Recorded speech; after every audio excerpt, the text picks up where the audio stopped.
Как да извлечем максимума от жилище с малка квадратура? Проектирането на жилище с малка квадратура е истински кошмар за всеки един дизайнер и проектант, защото изисква страшно много въображение и страшно много креативност. Но има някои стратегии, които могат да ви помогнат в тази задача. Ето някои от тях. Многофункционални мебели. Инвестирайте в мебели, които изпълняват повече от една функция, като разтегателни дивани, маси с вградени чекмеджета или легла с обем под матрак. Оптимизация на вертикалното пространство. Използвайте стените за съхранение с рафтове, шкафове или дори куки. Това позволява ефективно да използвате пространството. Лек и светъл цвят.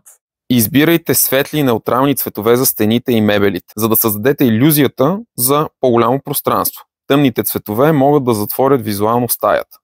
Стратегически разположени огледала. Разположете огледала стратегически, за да отразяват светлината и да създават илюзията за дълбочина и по-голямо пространство.